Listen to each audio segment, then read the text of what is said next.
Okay, hi there. Jace here.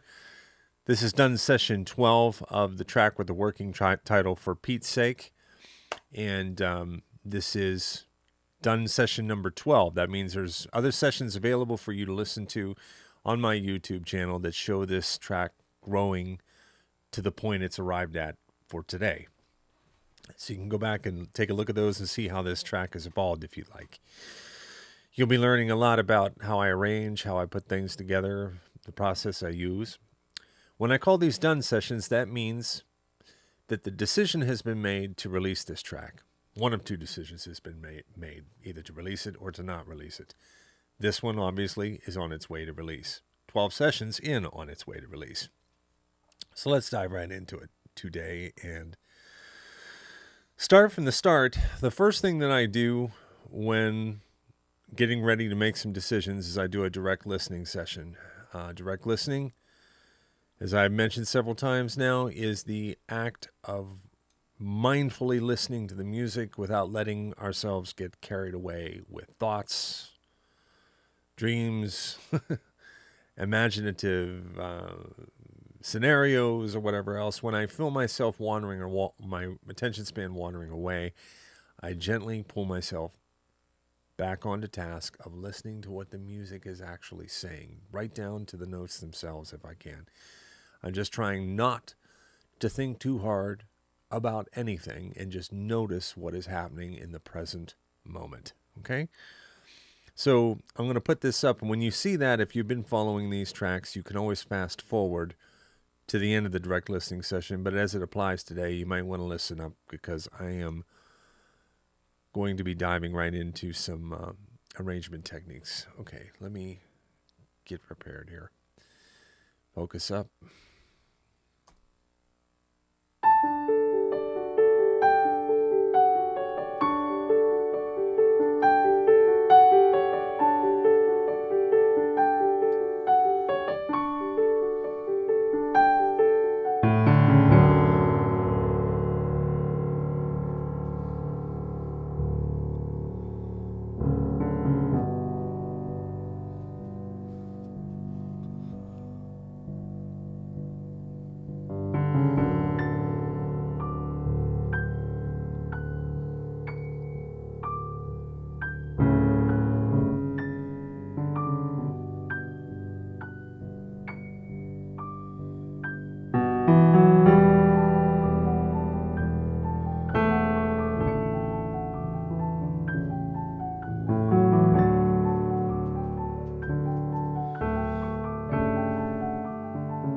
Obviously, we're coming back, and whatever's going to be happening there is going to be big and powerful. Okay, so to anyone who is really new to this and is coming in here and hearing this in the first time, let me help you along here. Just 30 seconds. You are hearing something that is a work in progress. Like this last part, we have one track there. I've got more tracks earlier on, and that is as raw as it gets. That would be this section right in here. You know what I mean? We're talking about everything you just heard right there. I literally sketched that out in session 11 to splurge my way forward. Splurging is a technique we use to get moving forward. Sometimes, and that brings us today. So, brings us to today. There are different times when moving forward is key. Moving forward is key. Always moving forward, But there are also situations where I'm going to take a second. This is still jumping around a little bit on me. Take a second and also review what is already there as it pertains to what might be coming. And this is, this is a dangerous ground in the arrangement process, because done right, it can elevate my work in the right direction and really reach its full fruition. Done wrong, it goes into this place called a rabbit hole where things are literally being changed for the sake of changing them, and that's just not a good place to be musically. So I'm having a little bit of a problem with the Elgato Stream Deck today. It's going a little wild on me, so I apologize if this stream isn't the best, but it's going to be a shorter one today anyway, so hopefully we can make it through. Something that I added here in this session before I started recording was this little part right here that I want to bring your attention to.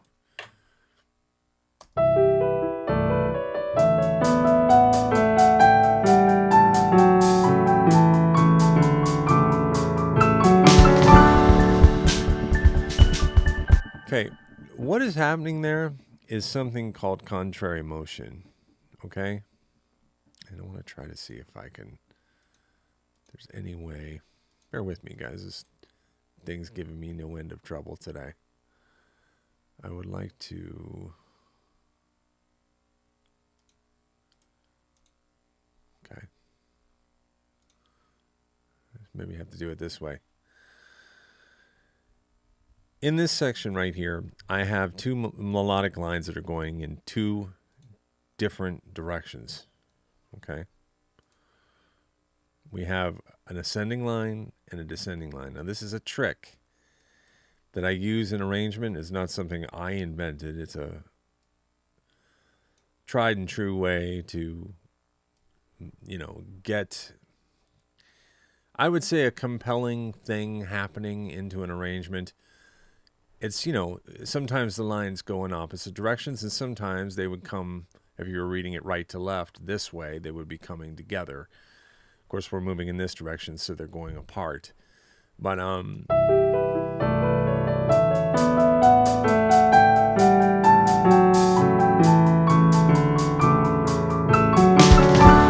so there's a little bit of an anticipation there. Our resident key here, tonic, is D major, and we're getting to D here right before the drop of the bell there at bar 50. This one's rising up this way, and it arrives to D on 50, and this one comes in just a shade before, okay? A beat, that is.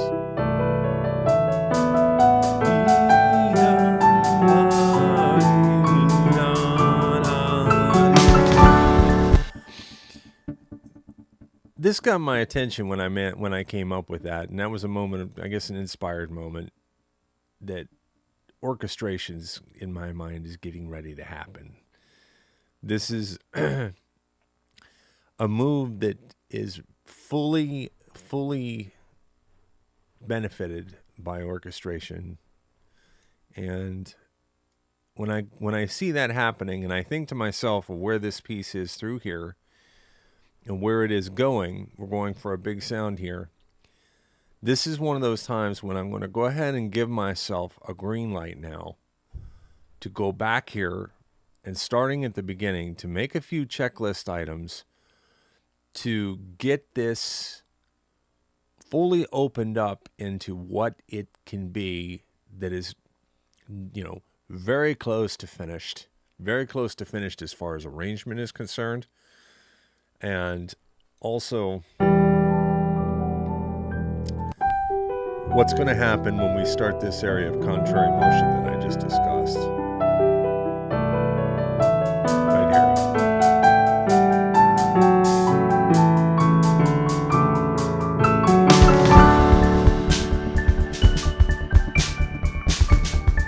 Okay. All right, so what's going to happen? I'm going to pull up a checklist now. This is my done check session checklist 12. I'm going to say, use this for session 13. I'm creating them now, and I'm going to put them into play.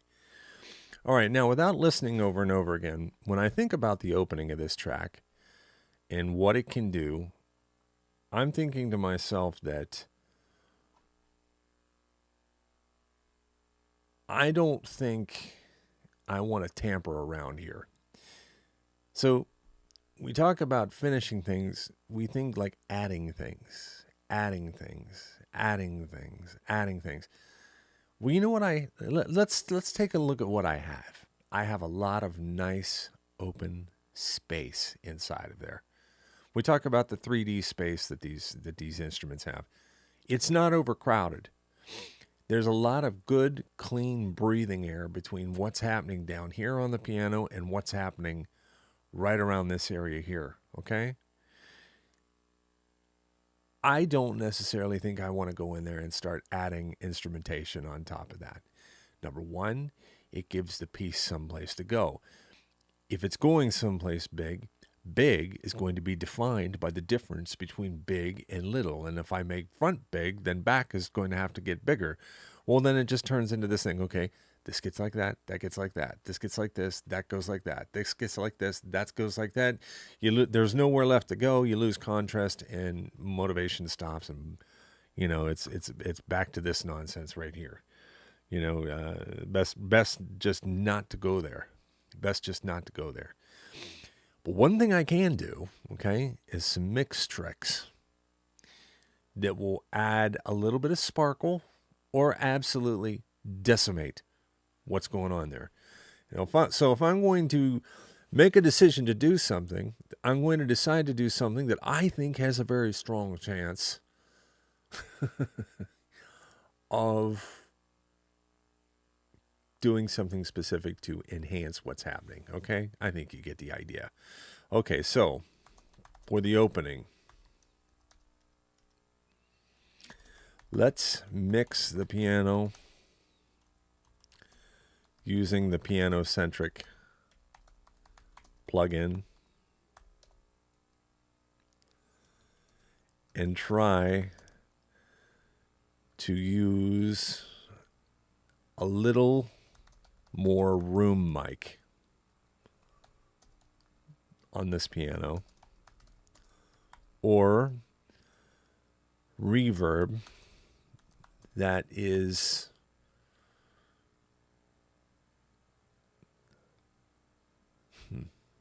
either big or shiny or both. Now,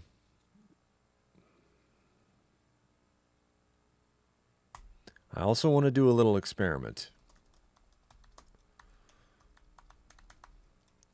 The nice thing about an experiment, keep it small. If it fails, you've only spent a couple of minutes. You'll know right away if it's something you should have done or not, and you learn a lot from it. So this particular experiment, I'm going to duplicate the piano track and use delay on certain notes, probably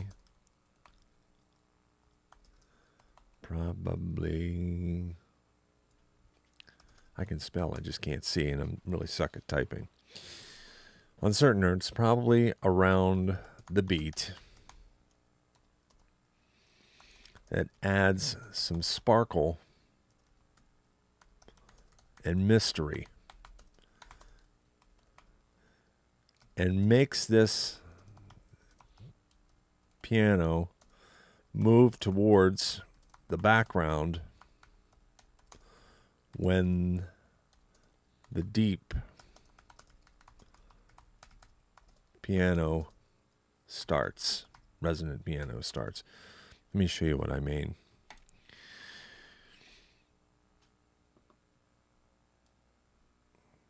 Okay.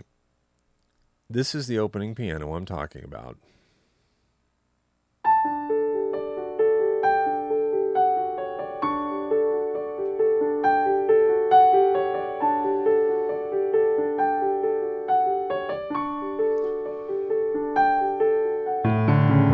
And that's the deep resonant piano. When I look inside of here,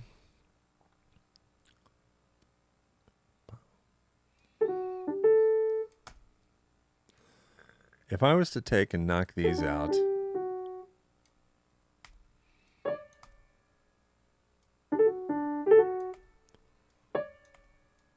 what you're left with is this.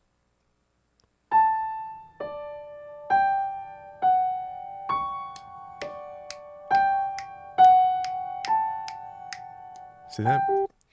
That's happening on the beat. I guess I could just turn the old metronome on.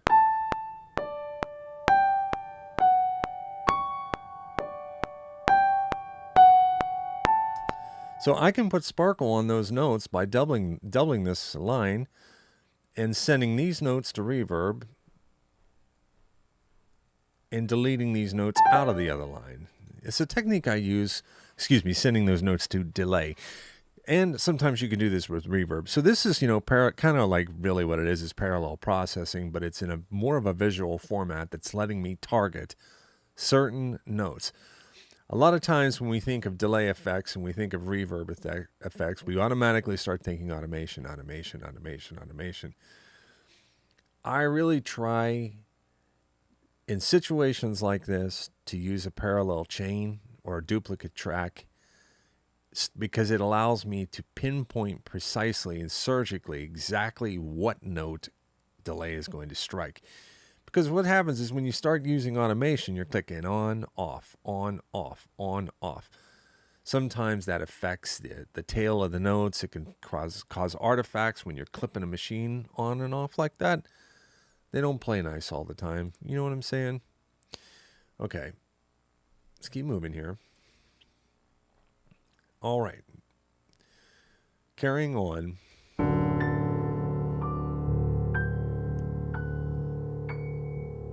That's bar 26. Just going to make a note.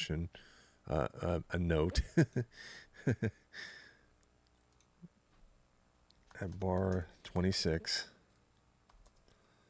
listen to high piano for delay opportunity. Okay, so, and again, when I'm talking about delay, I might not be talking about dun dun dun dun dun dun beep beep beep ba ba ba dee dee dee dun. That's pretty heavy-handed delay. I might be talking about a slap delay that is almost one of those kinds of delays that you don't know it's gone until I make it gone. And I show you with, without. And you got to lean in and listen. That might be the kind of delay that I'm talking about there, So when we get through here and we come up into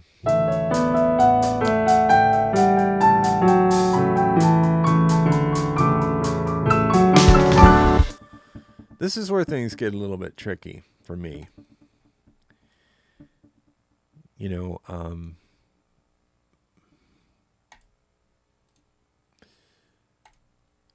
Because we're around bar 50.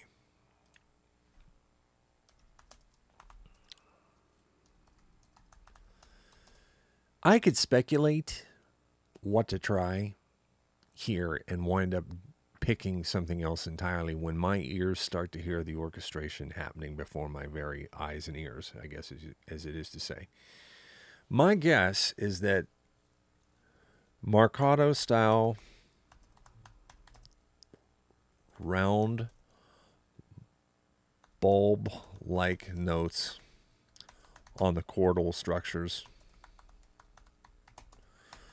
and then woodwinds transitioning to brass.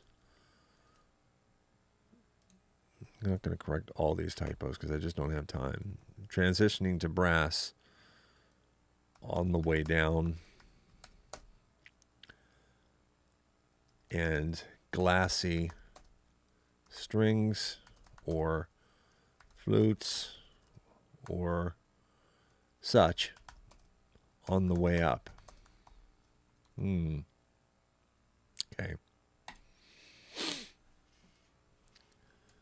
So that means that here,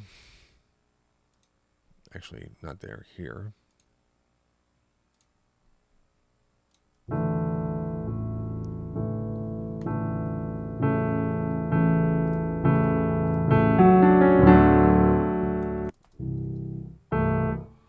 These things.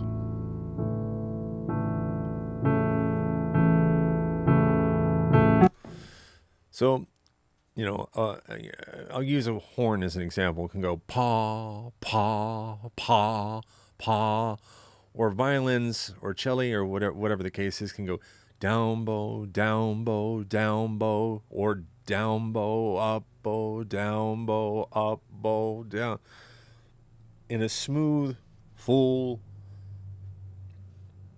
non-broken staccato-y kind of a note, right? And then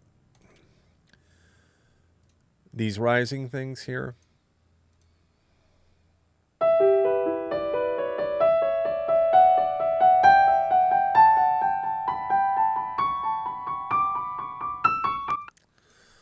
So when we talk about an orchestration here, if I delete everything but those soprano notes,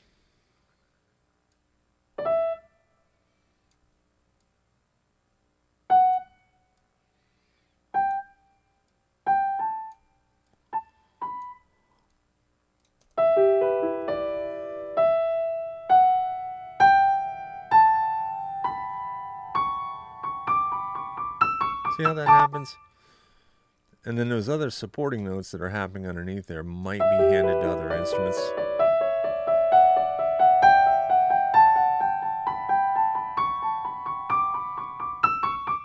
Okay, so predicting exactly in a checklist item how that's going to go, which I've already kind of predicted sonically what I want to happen.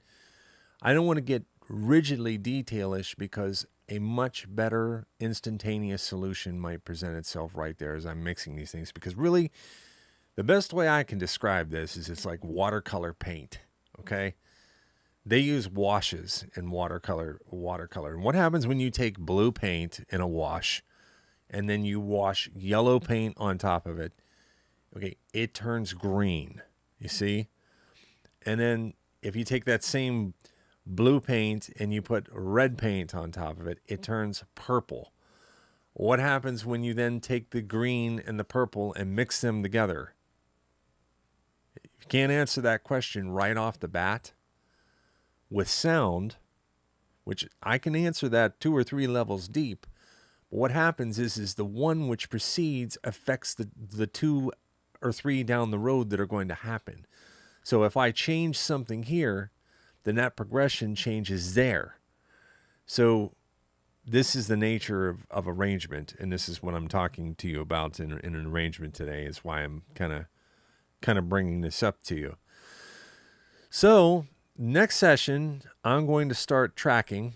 I'm going to do some mild orchestration tracking through here, and I'm going to do what I said I was going to do here with the delays and stuff, and I'm going to set the intention of not digging in here too hard and changing much. Okay, that's not my intention, is to change arrangement or anything like that. This is merely meant to bring this to life a little bit to its fullest possible thing.